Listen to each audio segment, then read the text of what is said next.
23절. 이에 예루살렘 하나님의 전 성소 중에서 탈취하여 온 금 그릇을 가져오매 왕이 그 귀족들과 왕후들과 후궁들과 더불어 그것으로 마시더라. 23절. 도리어 자신을 하늘의 주제보다 높이며 그의 성전 그릇을 왕 앞으로 가져다가 왕과 귀족들과 왕후들과 후궁들이 다 그것으로 술을 마시고 왕이 또 보지도 듣지도 알지도 못하는 금, 은, 구리, 쇠와 나무, 돌로 만든 신상들을 찬양하고 도리어 왕의 호흡을 주장하시고 왕의 모든 길을 작정하시는 하나님께는 영광을 돌리지 아니한지라. 오늘 이 시간 다니엘서 5장의 말씀을 함께 나눌 수 있기를 원합니다. 이제 느부갓네살 왕이 죽고 약 30여 년이 흘렀습니다. 그러니까 꽤 많은 시간이 지났고 다니엘도 이제 적지 않은 그런 이제 나이가 되었다라는 것이겠죠. 그때 이제 이 제국을 누가 통치하고 있었는가? 이 벨사살 왕이 통치를 하고 있었습니다. 근데 이 왕이 그 통치를 할 때에 그러니까 이게 좀 그런 그림이 있습니다. 그러니까 느부갓네살은 이제 어떤 느낌의 왕이 있고 벨사살 왕이 가지고 있었던 느낌이 있었는데 벨사살 왕을 보면 그의 귀족 1000명을 위하여 큰 잔치를 베풀고 그 1000명 앞에서 술을 마셨다라고 얘기를 합니다. 그러니까 이 왕이 지금 성경에서 처음 등장을 하는데 이 왕이 지금 하고 있는 행위가 이 술을 마시면서 이렇게 등장을 하게 되는 것이죠. 그런데 그가 이제 어떻게 술을 마셨냐면은 이 벨사살이 술을 마실 때에 그에 붙인 느부갓네살이 예루살렘 성전에서 탈취하여 온 은그릇을 가져오라고 명했고 그래서 왕과 귀족들과 왕후들과 후궁들이 다 그것으로 마시려 이제 하기로 했다라는 것이죠. 그런데 이제 여기서 더 놀라운 거는 예루살렘 하나님의 전 성소 중에서 탈취하여 온 금그릇을 가져오매 그래서 왕이 그 귀족들과 그걸로 그릇을 삼아서 술을 마셨다라는 거예요. 그러니까 이제 이게 무슨 얘기냐면 바벨론이 가지고 있었던 정책 중에 하나가 각 나라를 지배했을 때 그 나라를 다스리고 있는 신의 그 우상들을 가지고 옵니다. 그 우상들을 가지고 와서 이 바벨론의 신이 있는 그런 창고로 가지고 와요. 가지고 와서 죄송합니다. 그 이제 창고로 가지고 와서 그 우상들을 다 집어넣거든요. 그래서 그게 어떤 의미냐면은 우리 바벨론의 신이 다른 나라의 신들보다 더 강하다라는 그런 의미를 심어주는 것이었죠. 그런데 이제 그 예루살렘을 쳤을 때에는 이게 하나님 성전에는 이게 우상이 없지 않습니까? 우상이 없으니까 갖고 올 게 애매했던 거예요. 그러니까 성전에 있었던 성소에 있었던 그런 그릇들을 이제 들고 온 것이죠. 그러니까 어쨌든 그게 하나님 앞에 제사를 드렸던 예배를 드렸던 그 성소에 있었던 그런 이제 그릇들이지 않습니까? 그런데 그거를 가지고 와서 거기다가 이제 술을 따라서 이제 마시고 있었던 거예요. 그러니까 하나님 앞에 굉장히 심각한 범죄를 했었던 것이죠. 그러면서 4절을 보면 그들이 술을 마시고는 그 금, 은, 구리, 쇠, 나무, 돌로 만드신 신들을 찬양하니라 라고 이렇게 하면서 우리가 생각하는 찬양을 한 게 아니라 술 마시고 하나님을 조롱했던 겁니다. 근데 이제 5절에 이런 일이 나타난 거죠. 그때에 사람의 손가락들이 나타나 이제 석회벽에 글자를 쓰는데 그 글자를 쓸 때 그 왕도 그 글자가 무슨 뜻인지는 몰랐지만 6절을 보면 왕이 즐기던 얼굴빛이 변하고 그 생각이 번민하여 넓적다리 마디가 녹는 듯하고 그의 무릎이 서로 부딪힌지라. 그러니까 이제 그게 쓰였을 때에 왕이 뭐를 느꼈냐면 이 쎄함을 느낀 겁니다. 우리 그런 거 있지 않습니까? 어떤 상황인지 정확하게 알 수는 없지만 뭔가 불안한 느낌. 그래서 왕이 굉장히 심각히 불안함을 느꼈었던 거예요. 그러면서 그 자리에 있었던 이제 또 사람들을 또는 이제 밖에 있었던 술객과 술사와 점쟁이들을 불러와서 저 글자 빨리 어떻게든 해석해 보라고, 저 글자가 무슨 말이냐고 그렇게 이제 말하면서 지금 이 상황들을 가르쳐 달라고 얘기하는 것이죠. 그랬을 때에 그 나라에 있었던 지혜자들이 그거를 알려주지 못했었던 겁니다. 그때 이제 왕비가 얘기를 하는 거죠. 번민할 거 없고 당황할 거 없다. 왜냐하면 당신의 부친인 이제 느부갓네살이라는 그 왕이 예전에 이런 일이 있을 때 벨드사살이라는 그런 다니엘이라는 그런 사람을 불러서 그런 꿈과 은밀한 일들을 해석하게 했었다.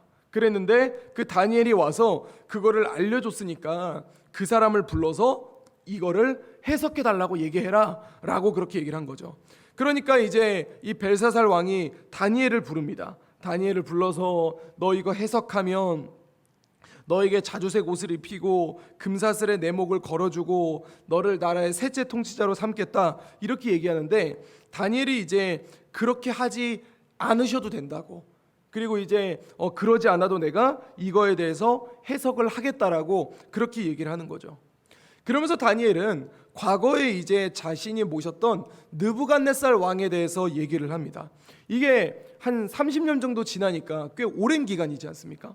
그러면서 느부갓네살 왕에 대해서 얘기를 하면서 그 이야기를 하는데, 그 왕이 하나님으로부터 엄청난 은혜를 받았고 그래서 권세를 가졌으며 이 땅 가운데 그를 모르는 자가 없을 정도였다. 그런데 20절 보면은요, 그가 마음이 높아지며 뜻이 완악하여 교만을 행함으로 그의 왕위가 폐한바되며 그의 영광을 빼앗기고라고 얘기를 하는 거죠. 그가 자신이 얻었던 것을 자신이 얻었다고 생각하고 하나님이 주셨던 은혜를 은혜라고 생각하지 아니하며 마음이 높아지니까, 교만해지니까 하나님이 그의 왕위를 패하게 만들었다라는 거예요. 그래서 그 정도로 끝나는 게 아니라 정말 짐승처럼 풀 뜯어 먹으면서 살게 만들었었는데, 그랬는데 22절 보면은 벨사살 왕이요, 왕은 그의 아들이 되어서 이것을 다 알고도 당신 알지 않느냐, 당신 이제 선조가 그렇게 고생했던 거 알고 있지 않느냐, 그리고 그가 고백했던 내용들도 알지 않느냐, 그거를 알면서도 아직도 마음을 낮추지 않았느냐고. 그러면서 23절에 도리어 자신을 하늘의 주제보다 높이 여기며 그의 성전 그릇을 왕 앞으로 가져다가 왕과 귀족들과 왕후들과 후궁들이 다 그것으로 술을 마시고 왕이 또 보지도 듣지도 알지도 못하는 금, 은, 구리, 새와 나무, 돌로 만든 신상들을 찬양하고 도리어 왕의 호흡을 주장하시고 왕의 모든 길을 작정하시는 하나님께는 영광을 돌리지 아니한지라, 이렇게 얘기를 하는 거죠. 당신 그래놓고서는 하나님을 조롱하고 있지 않느냐라고 그렇게 얘기를 하면서, 그러니까 지금 이 앞에 손가락이 나와서 글을 기록하게 된 거다. 사랑하는 성도 여러분, 좋은 글이 아닐 겁니다. 좋은 글이라고 생각될 수가 없습니다. 그 기록된 글자는 메네메네 데겔 우 바르신이라는 그런 글자였습니다. 그래서 우리 성경에 그것에 대한 해석이 있는데요, 26절을 보면 메네는 하나님이 이미 왕의 나라의 시대를 세워서 그것을 끝나게 하셨다라는 겁니다. 끝나게 했다라는 거예요. 당신 이제 왕 끝났다. 그리고 27절에 데겔, 왕을 저울에 달아보니 부족함이 보였다라고 그렇게 얘기하고, 베레스, 그리고 다 왕의 나라가 나뉘어서 메대와 바사사렘에게 준바되었다 함이니이다. 그 얘기는 이제 바벨론이라는 엄청난 제국이 무너진다라는 것을 얘기하는 것이죠. 바벨론이란 제국이 망하게 될 거라는 것을 얘기합니다. 이것은 그냥 적당히 그냥 이 사람이 이랬기 때문에 망했다가 아니라, 성경이 기록되진 않았지만 아무래도 벨사살 왕이 그 왕이 되어서 굉장히 많은 그런 범죄를 저질렀을 거라고 생각을 합니다. 그리고 굉장히 흥청망청 그렇게 생활했다라고 생각을 합니다. 이게 이런 말이 있습니다. 누군가는 자기가 삼루에 태어나 놓고는 자기가 삼루까지 갔다라고 생각한다고. 그러니까 자기가 왕의 자손으로 태어나서 왕의 자리에 있는 건데 그것을 그렇게 생각하지 않고 자기가 이루어서 거기까지 왔다라고 착각한다라는 것이죠. 지금 벨사살 왕은 자기가 왕의 아들이었기 때문에, 왕의 가문이었기 때문에 그래서 왕이 된 거고, 그래서 바벨론을 다스린 거지, 마치 이제 느부갓네살처럼 자기가 전쟁에서 지배해가지고 왕이 된 게 아니거든요. 그런데 벨사살 왕은 자기가 뭔가 이룬 것처럼 그렇게 살아가고 있다는 것이죠. 그래서 그가 굉장히 교만했고 그 교만함을 넘어서 하나님을 조롱하기까지 만들었던 겁니다. 그래서 하나님은 왕의 나라가 나뉘어서 메대와 바사 사람에게 준바되었다라고 그렇게 얘기를 합니다. 그 이야기를 들은 후에 30절이죠. 그날 밤에 갈대아 왕 벨사살이 죽임을 당하였고, 그리고 메대 사람 다리오가 나라를 얻었는데 그때의 다리오는 62세였더라 라고 하면서 오늘 본문은 마무리하게 됩니다. 사랑하는 성도 여러분, 오늘 우리는 이 벨사살 왕이 가졌었던 그런 모습과 그리고 바벨론이라는 제국이 마무리되는, 그래서 메대와 바사로 교체가 되는 그런 시점을 우리는 함께 살펴보고 있습니다. 우리는 이 말씀을 살펴보면서 우리 마음 가운데 어떤 생각을 가질 수 있어야 되는 것일까요? 저는 우리가 이 본문을 보면서 우리가 하나님을 어떻게 받아들이고 있는가라는 그런 생각을 한번 해보게 됩니다. 이게 우리가 왕은 아닙니다. 우리가 뭐 많은 것을 가지고 또 많은 것을 누리고 있는 그런 이제 왕의 모습은 아닙니다. 그런데 우리 마음 가운데에도 작지 않은 문제가 하나 있습니다. 왕이 이렇게 됐었던 것은 왕이었기 때문에 그럴 수도 있었지만 그에게 자리하고 있는 우상 때문에 그런 것이죠. 그것은 뭐냐면은 바로 자신 때문에 그렇습니다.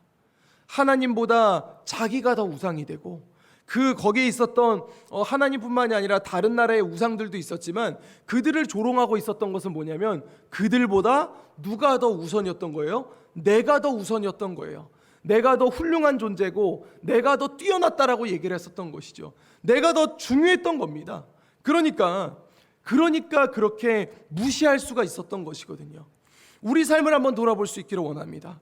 우리는 예수 그리스도를 믿고 예수 그리스도의 자녀라고 이야기하고 하나님 나라 백성이라고 이야기를 합니다. 그런데 우리가 삶 속에 살아갈 때에 우리가 예수님을 믿을 때 고백했었던 주님이 지금부터 내 인생의 주인 되십니다 라고 했던 고백이 무색할 정도로 우리 삶 속에서 주님보다 내 자신을 따라갈 때가, 내 자신을 더 중요시 여길 때가 너무나도 많다라는 것이죠.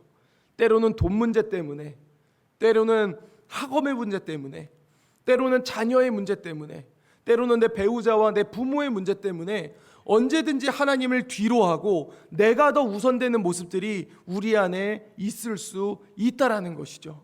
사랑하는 성도 여러분, 우리가 이 본문을 보면서 우리는 벨사살 왕 봐봐, 인성이 아주 문제가 있네, 이렇게 생각할 것이 아니라 우리도 벨사살 왕처럼 정말 하나의 왕이지만 괴물 같지 않습니까?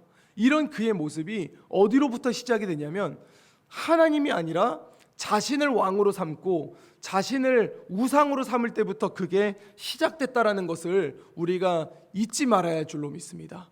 우리가 이것을 잊지 아니하고 우리가 지속적으로 삶을 살아갈 때에 하나님보다는 나를 더 우선한다고 하면 우리가 이 벨사살 왕처럼 그런 모습으로 변화되어져 갈 수 있는 그런 위험이 있다라는 것을 마음밭에 잘 새기며, 우리가 오늘 찬송했던 것처럼 주 예수보다 더 귀한 것이 없네 라고 고백했던 것처럼 우리 예수님이 우리 삶 속에 가장 귀하고 가장 중요한 존재가 될 수 있는 우리 재건부평교회 모든 성도님들이 될 수 있기를 우리 주 예수 그리스도 이름으로 간절히 축원드립니다. 기도하겠습니다. 이제 오늘 받은 말씀으로 함께 기도하겠습니다. 벨사살 왕이 교만의 극으로 달렸던 원인이 자신이라는 우상에서 시작되었다는 것을 잊지 않게 하여 주시옵소서. 우리 시대가 주장하는 나라는 메시지에 귀를 기울이지 않게 하시고 더욱더 주님을 바라보며 나아가게 하옵소서.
이제 개인의 기도 제목을 가지고 하나님 앞에 기도하시기 바랍니다.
수고하셨습니다. 오늘도 하나님의 인도하심 가운데 승리의 하루를 보내시는 우리 재건부평교회 모든 성도님들이 되시기를 주님의 이름으로 축복합니다.